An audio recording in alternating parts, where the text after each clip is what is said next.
It was raining hard when I got off the school bus. My hoodie was soaked, and my shoes made that squishy sound every step I took. I had my backpack on, and my phone was dead. All I could think about was getting inside, drying off, and maybe heating some noodles before homework. I walked up to the front door, pulled out my key, and tried to unlock it. It didn't fit. I twisted it harder, thinking maybe the rain had messed with it. Still nothing. I knocked. Nothing. Waited. Still nothing. I knocked louder. The curtains moved a little in the living room, but nobody came. A couple minutes later, the door opened just a few inches. My stepmom stood there. Her expression was calm, too calm. That fake nice look she always wore when she was hiding something. Her lips moved into a small smile, the kind that didn't reach her eyes. "You don't live here anymore," she said. I thought she was joking. I actually laughed, but then I looked down and saw it. One suitcase, sitting on the porch, zipped up. It was mine. Not even both of them, just one. My heart dropped. I heard my dad's voice behind her. "He's not coming back in," he said. It didn't sound angry. It didn't sound like my dad. It sounded cold, distant, like I was some stranger knocking on a hotel door too early.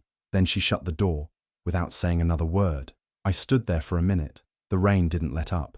I didn't move. My hands were shaking, but I wasn't even sure why yet. I just stood there, looking at the locked door, feeling something break inside me. I picked up my suitcase.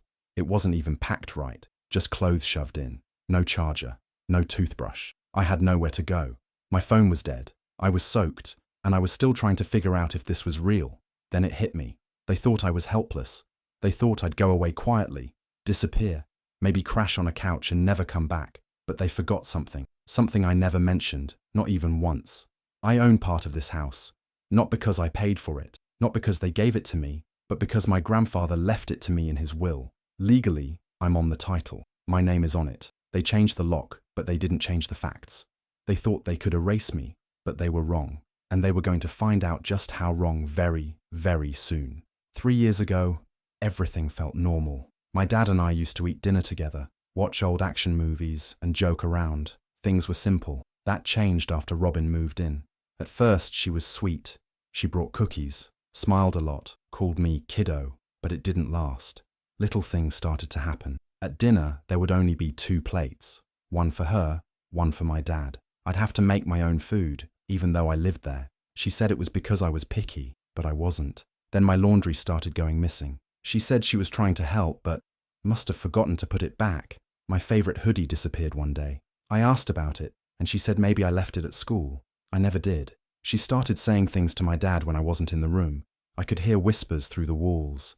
Afterward, his mood would change. He stopped laughing with me. He started leaving early and coming home late. Sometimes he'd say things like, "You should be more grateful," even when I hadn't done anything wrong. Robin told me once, "You're almost an adult. Time to act like one." I was 15. She smiled less.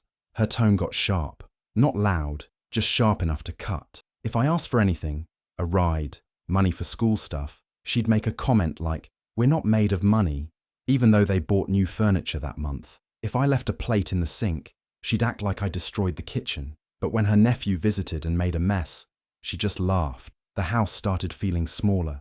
My room felt like a box. They stopped including me in plans. Once, they went to the beach for a weekend. I found out when I came home and the house was empty. No note, no text. My dad changed too. He stopped asking how my day was. If I tried to talk to him, Robin would always be there standing nearby, always listening. And slowly he stopped listening to me. I started writing things down. Nothing crazy, just notes, times, dates, what she said, what she did. Then I started recording small things on my phone, not to get anyone in trouble, just so I wouldn't feel like I was losing my mind. I thought maybe if I showed him, he'd understand. He never wanted to see it. It felt like I was fading, not suddenly, bit by bit, like they were slowly pushing me out without touching me. I didn't have proof at the time, just feelings and moments. But now, looking back, I know exactly what it was. She was erasing me from the picture, and he let her do it. That night, I couldn't sleep. My room felt colder than usual, and something in my gut didn't feel right. The house was quiet, but not in a peaceful way. It was that heavy silence that comes when people are talking in hushed voices, trying not to be heard. I turned off the light and stayed still. Then I heard them. My dad and Robin were in the living room. Their voices were low, but the walls in our house were thin. At first, I didn't catch what they were saying, but then Robin's voice became clearer. "He's almost out," she said. "We'll finally have the place to ourselves." My chest tightened. I barely breathed. I shifted slowly and grabbed my phone from under my pillow. The battery was low, but it still had a little charge left. I crept toward the door, careful not to make a sound, and held the phone against it with the screen facing me. I hit record. "I already talked to the locksmith," she said.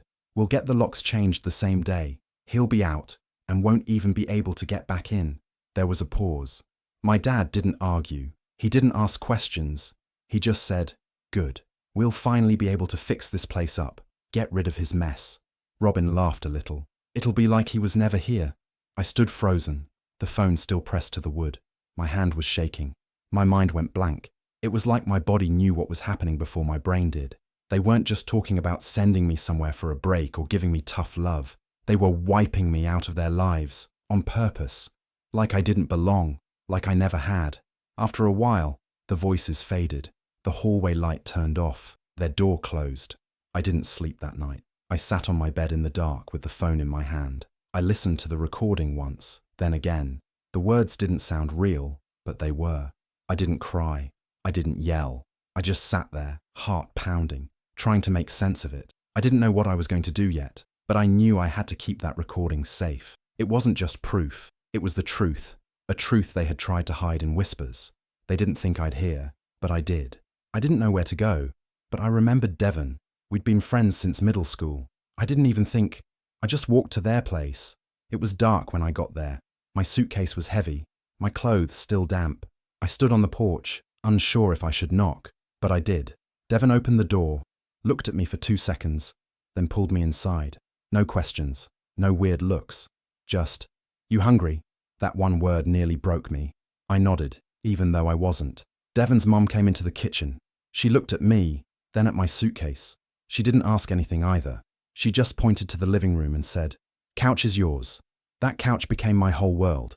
It wasn't soft, but it was warm. And it was safe. I stared at the ceiling that night, not knowing how to feel. My heart hurt, but my mind wouldn't stop moving. I had to do something. The next morning, I started pulling everything together. I took out the papers from my grandfather's will, the ones with my name on the house. I charged my phone and copied the recording of Robin and my dad talking. I backed it up to email, to a flash drive, even to Devon's laptop. I went through text messages, pictures of the house, anything that could help. Devon sat beside me the whole time. They didn't say much, just helped where they could. When I told them I needed a lawyer, Devon didn't laugh. They didn't say I was dreaming. They just said, "I know someone, my cousin's friend. She's serious." Later that day, I met Carmen. She wasn't what I expected. No fancy suit, no big office. She wore jeans and boots and had a sharp stare. When I told her my story, she didn't blink. When I showed her the will and the recording, she leaned forward. "They kicked you out illegally," she said. "They ignored the title, and you have evidence." I nodded. "What can I do?" She looked at me. No smile, just fire. "They want a war," she said. "Let's start it legally." Something changed in me when she said that. For the first time in days, I felt a little less powerless. I wasn't just a kid with a suitcase anymore. I had proof. I had help. I had rights. They thought I'd disappear. They thought I'd be silent. But they were wrong. Robin acted like nothing had happened. After everything they did, she walked around the house like it was hers alone. She laughed louder, spoke sweeter, and called my dad Hon every time he passed her in the kitchen.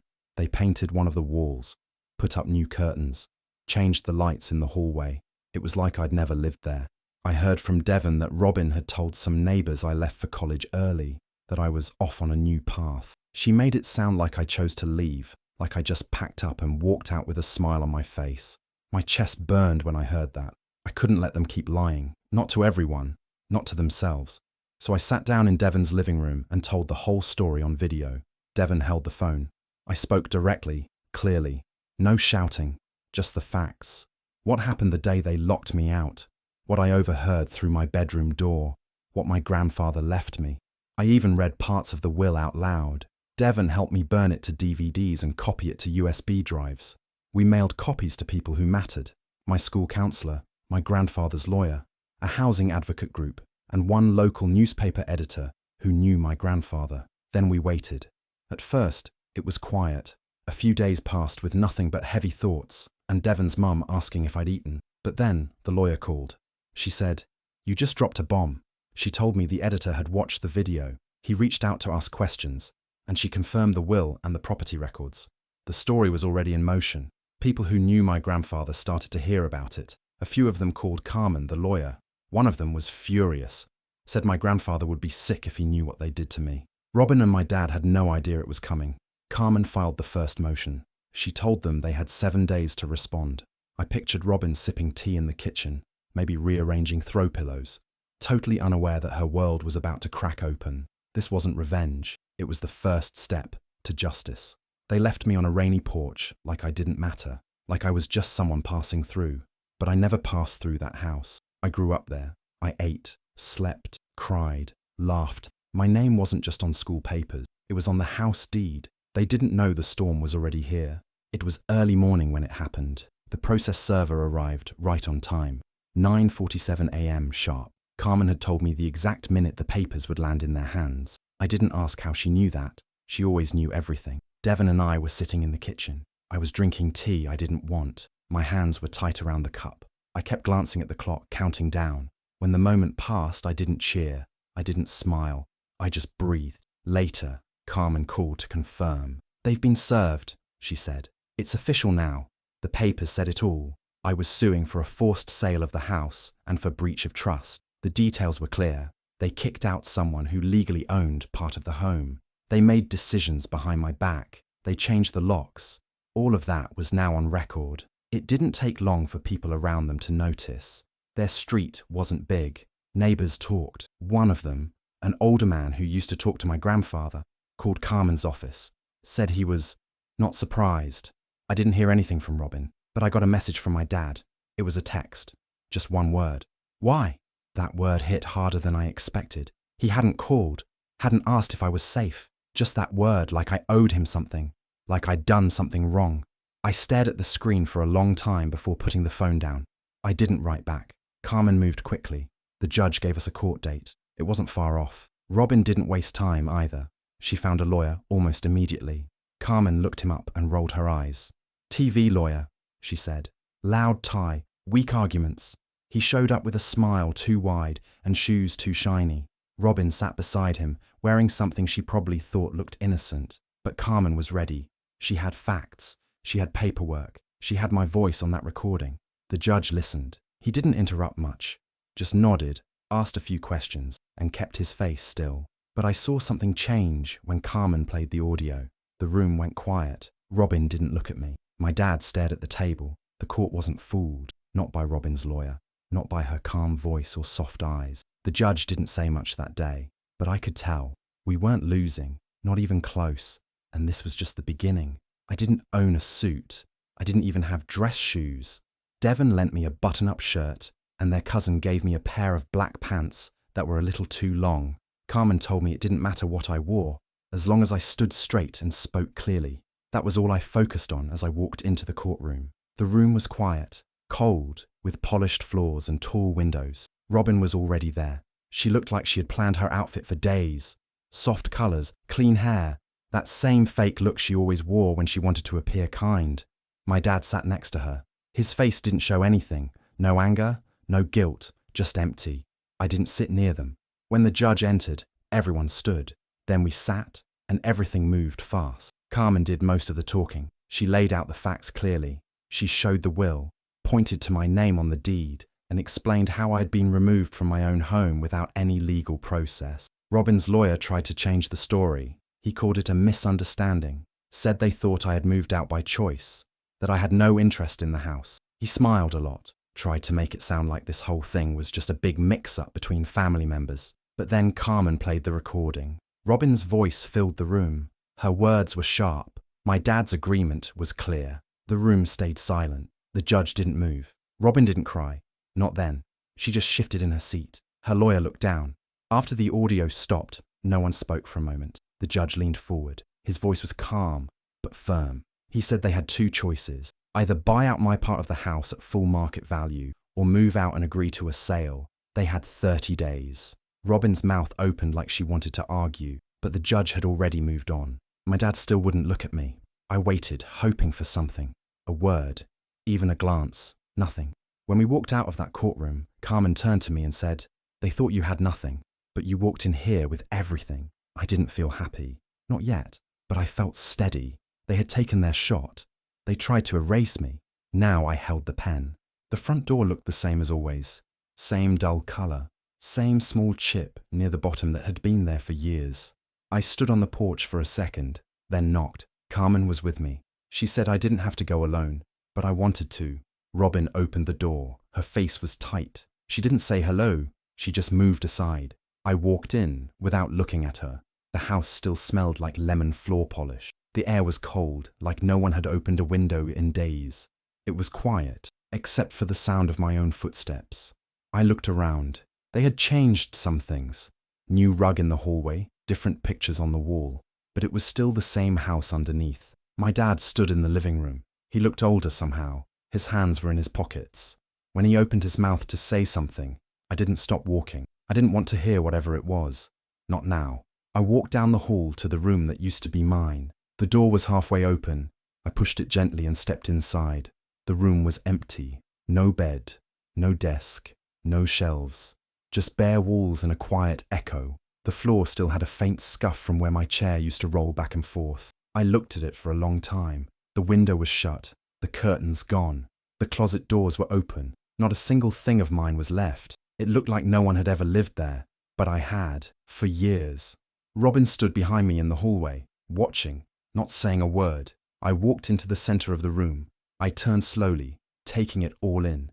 Every corner, every memory that still lived in the cracks of the walls.